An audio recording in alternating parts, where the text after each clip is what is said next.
welcome back to Tricky Thursday. I'm your girl Trisha, owner of Creative Costume Academy, where I want to show you the easy and fun way to start learning pattern making and using it right away. Today we're going to be talking about measuring tape math, because I know math is something that a lot of us struggle with, but there's easy ways to use your measuring tape where you don't actually have to do math all the time.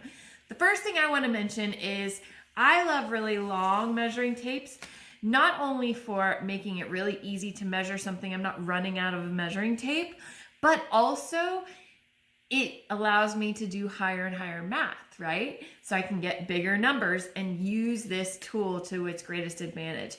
The second thing I want to point out about my measuring tape that I love, they're not all made this way, but I think it's a really good thing to have, is I have inches on one side and I have centimeters on the other side.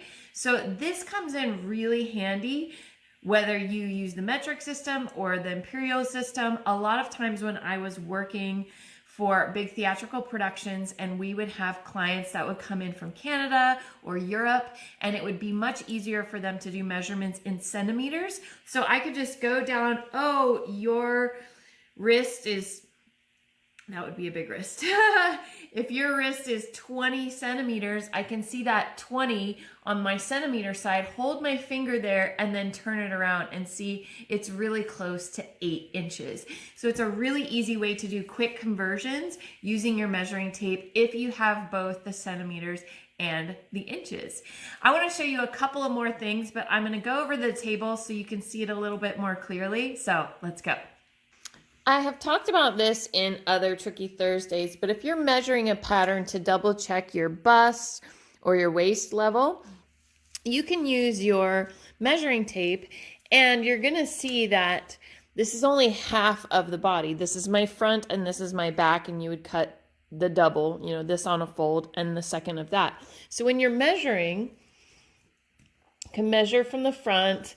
I'm going to make sure my side seams are together and I go all the way to the center back. So that equals 21.5 for this pattern.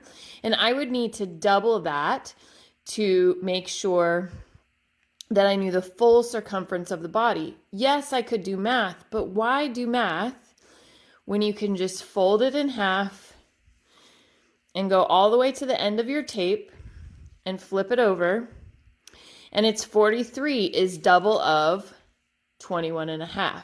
So that's a really simple way to get a full measurement of a pattern if you're working like that. And if you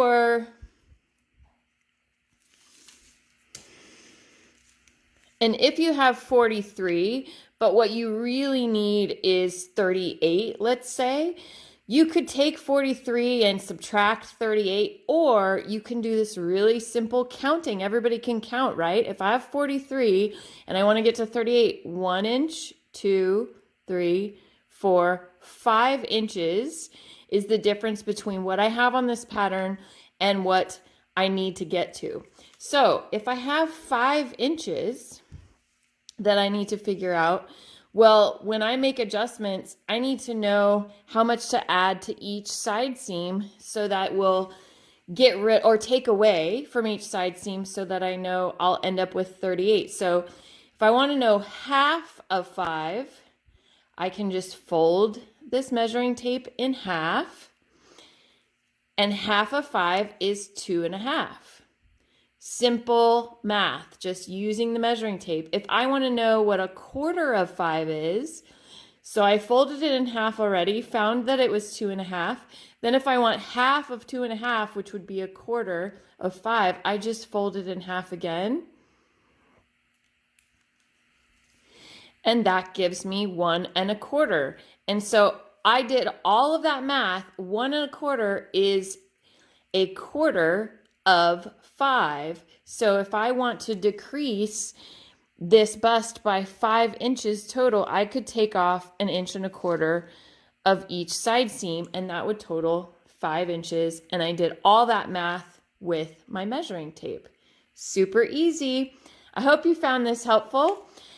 Thank you for watching, and I'll see you next week.